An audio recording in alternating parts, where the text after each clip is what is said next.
नमस्कार, आप शिक्षक भर्ती देख रहे हैं। दोस्तों वीडियो में आगे बढ़ते हैं, लेकिन उससे पहले आप सभी को जय हिंद जय भारत। दोस्तों फाइनली अब वो समय आ चुका है जब भारत की सरकार को संसद में कानून पास करके सभी शिक्षकों को टेट से छूट देनी चाहिए। जब दोस्तों यहाँ पर पश्चिम बंगाल में चुनाव था तो फाइनली शिक्षा मंत्री धर्मेंद्र प्रधान के द्वारा ये कहा गया था कि सुप्रीम कोर्ट में मामला पेंडिंग है, इसलिए आप शिक्षकों को अभी भारत सरकार कोई प्रयास नहीं कर सकती।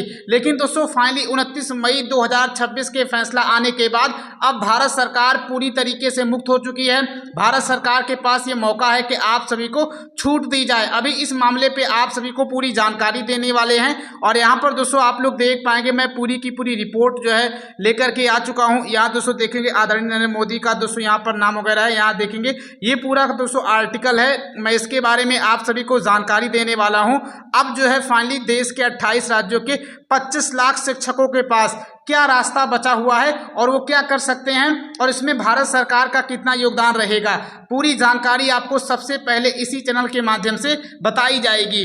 दोस्तों वीडियो में आगे बढ़ते हैं, लेकिन उससे पहले यदि आप लोग हमारे इस चैनल पे नए हैं, चैनल को सब्सक्राइब करके नोटिफिकेशन बेल ऑन जरूर कर लें, क्योंकि हमारे इसी चैनल के माध्यम से आप सभी को आने वाले समय में टेट मामले को लेकर देश के 28 राज्यों में 25 लाख शिक्षकों को लेकर कभी कोई नोटिस जारी होगा तुरंत और सबसे पहले आपको हमारे इसी चैनल के माध्यम से बताया जाएगा। तो फाइनली टेट मामले की हर खबर डंके की चोट पाने के लिए चैनल को सब्सक्राइब या फॉलो जरूर कर लें। नीचे यहाँ पर आप लोग देख पा रहे सब्सक्राइब या फॉलो करने का ऑप्शन दिख रहा होगा।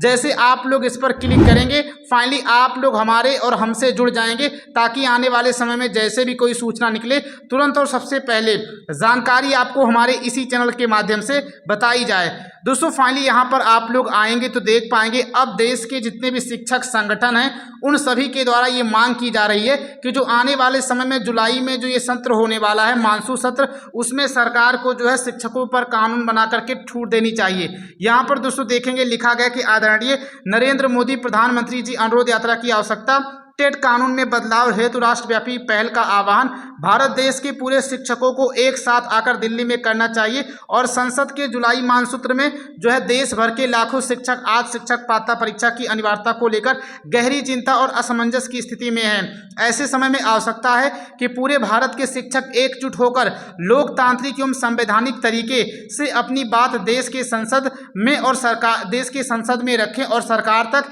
ये बात जो है पहुंचाएं। आगे दोस्तों यहाँ पर यह कहा गया है कि यदि किसी कानून में व्यापक स्तर पर शिक्षकों के भविष्य और सेवा सुरक्षा को लेकर चिंता उत्पन्न हो रही है तो उस विषय पर संसद में पुनर्विचार या आवश्यक संशोधन लोकतांत्रिक अधिकार देश के नागरिक और जनप्रतिनिधियों के माध्यम से रखा जाना चाहिए। और आगे दोस्तों ये भी लिखा गया है कि इसी उद्देश्य से प्रस्ताव जो है रखा जा रहा है कि अब यहाँ पर दोस्तों प्रधानमंत्री अनुरोध यात्रा का आयोजन कर दिया है कि यानी जो 29 मई 2026 को सुप्रीम कोर्ट ने फैसला दिया है, अब इस फैसले में जो शिक्षकों को राहत नहीं मिली है, इसके बाद दोस्तों अब फाइनली देश के 28 राज्यों के सभी शिक्षक संगठन जो है प्रधानमंत्री अनुरोध यात्रा करने की बात कह रहे हैं। और दोस्तों इस समय ऐसी जो है आयोजन की बात इसलिए चल रही है क्योंकि यहाँ पर जुलाई के महीने में हमारे देश में फिर से संसद में सत्र चालू होगा, यानी देश के लगभग जितने भी सांसद हैं वो सभी के सभी सांसद अपनी उपस्थिति संसद में दिखाएंगे। फिर से प्रधानमंत्री मोदी जुलाई 2026 में संसद में जाने वाले हैं, बयान देंगे। राहुल गांधी, अखिलेश यादव, डिम्पल यादव हर कोई दोस्तों मौजूद होगा। अमित शाह होंगे, जेपी नड्डा, प्रधानमंत्री मोदी, शिक्षा मंत्री दोस्तों धर्मेंद्र प्रधान, हर एक कोई मौजूद होगा। तो दोस्तों यही समय है। अब फाइनली दोस्तों आप लोग जानते हैं कि अब शिक्षकों के पास केवल 1 महीने का समय बचा हुआ है जो है ये यात्रा करने को, क्योंकि जुलाई में ऑलरेडी शुरू हो जाएगा। तो दोस्तों इसी 30 दिन के अंदर हम लोगों को कुछ ऐसा काम करना है जिससे ये बात जो है सरकार तक पहुंचे और सरकार को ये जानकारी मिल जाए कि फाइनली सुप्रीम कोर्ट ने जो है आदेश के माध्यम से बता दिया कि शिक्षकों को फिलहाल के लिए कोई भी राहत नहीं दी गई है। तब जाकर दोस्तों कहीं ये बात जो है सरकार तक पहुंचेगी। आगे दोस्तों यहाँ पर ये लिखा गया है, इसमें लिखा गया देशव्यापी स्तर पर शुरू किया जाए। भारत के सभी राज्यों के शिक्षक एक निश्चित तिथि तय कर इस यात्रा यात्रा और जन जागरण अभियान में सहभागी बने ताकि संसद में प्रस्ताव लाकर टीईटी संबंधी प्रावधानों पर विचार और आवश्यक बदलाव की मांग रखी जा सके। अब दोस्तों यहाँ पर अगला कदम यहाँ पर ये उठाई की बात की है तो पहला चीज़ तो मैंने आपको ये बता दिया है कि अब जो है यात्रा करने की बात कही जा रही है। और अभी दोस्तों यहाँ पर 31 मई 2026 को फाइनली पिपलौदा से मंदसौर के बीच जो है दो देश अप्रोक्स 80 किलोमीटर है, इसके भी दोस्तों एक जो है मालवीय जी हैं वो यात्रा करने वाले हैं पैदल 80 किलोमीटर। ये जो टेट वाला कानून पास हुआ है इसके विरोध में, और दोस्तों डेट है 31 मई 2026 को। तो दोस्तों वो पूरा का पूरा लाइव जो है मेरे चैनल के माध्यम से आप सभी को दिखाया जाएगा कि उसमें कितने शिक्षक साथी शामिल हुए हैं और इसके अलावा कैसे जो है ये धरना प्रदर्शन या जो यात्रा हो रही है पैदल मार्च जो हो रहा है 80 किलोमीटर का 31 मई को कैसे हो रहा है, वो पूरी की पूरी जानकारी आपको इसी चैनल के माध्यम से वीडियो बना करके अच्छे तरीके से दिखाया जाएगा। तो अगर आप लोग चैनल से नहीं जुड़े हैं तो जुड़ जाइए। आगे यहाँ पर दोस्तों लिखा गया कि 25 लाख शिक्षक आशा भरी निगाहों से केंद्र सरकार और देश के प्रधानमंत्री मोदी की तरफ देख रहे हैं। अब दोस्तों यहाँ पर देख पाएंगे कुछ मांगे की गई हैं।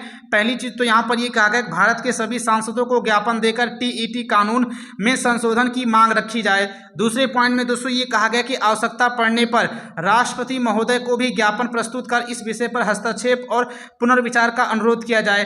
तीसरे पॉइंट में दोस्तों ये कहा गया है कि लोकतांत्रिक, शांतिपूर्ण और संवैधानिक तरीके से नए सिरे से जन अभियान और आंदोलन को संगठित किया जाए।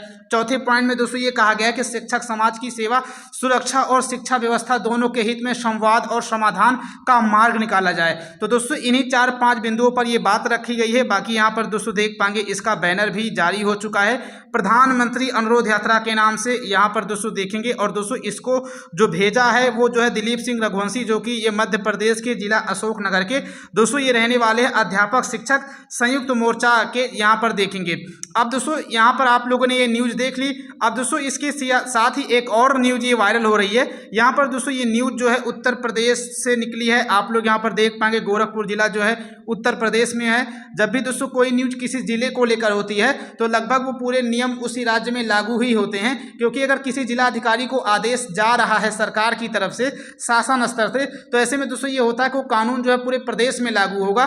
तो यहाँ पर दोस्तों अब इसमें 27 मई 2026 को एक लेटर जारी करके ये भी जानकारी दी गई है कि फैमिली आईडी एक परिवार एक पहचान योजना के अंतर्गत जनगणना 2027 कार्य में लगे प्रगणकों से जो है फैमिली आईडी की प्रगति में सुधार हेतु अपेक्षित सहयोग प्राप्त किए जाने के संबंध में है। यानी दोस्तों शिक्षकों पर अब एक और काम जो है भार डाला जा रहा है। यहाँ पर दोस्तों आप लोग देख पाएंगे अब एक नया काम है। अब दोस्तों सबसे बड़ा सवाल ये है कि शिक्षक जो है जनगणना करें, एसआईआर करें और ये सब काम बीएलओ ये सब तमाम प्रकार की चीज़ें करें, या दोस्तों फैमिली आईडी ये सब तमाम चीज़ें करें, या दोस्तों अपने टेट की तैयारी करें। हालांकि दोस्तों सुप्रीम कोर्ट ने तो क्वालिटी ऑफ एजुकेशन को लेकर फैसला तो दे दिया है कानून के हिसाब से, लेकिन सुप्रीम कोर्ट जो है जमीन को नहीं देख रहा है कि आखिर जमीन पे मेन काम हो क्या रहा है, क्या शिक्षकों को पर्याप्त समय मिल पा रहा है। यहाँ पर सुप्रीम कोर्ट ने ऐसा फैसला दिया है कि शिक्षकों को तैयारी भी करना पड़ेगा और पढ़ना भी पड़ेगा। लेकिन दोस्तों कमाल की बात यह है कि शिक्षकों के ऊपर आज के समय में सरकारों के द्वारा इतना काम और इतना प्रेशर दे दिया जाता है कि दोस्तों उनको पढ़ाने का ही समय नहीं मिलता, तो पढ़ने की बहुत दूर की बात है।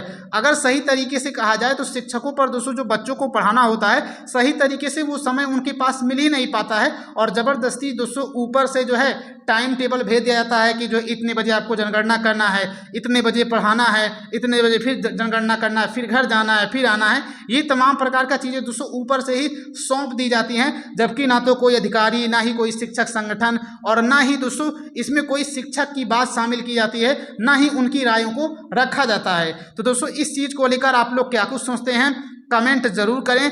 ये सारी की सारी अपडेट आई थी तो मैंने सोचा आप सभी को इसके बारे में जानकारी दे दूं।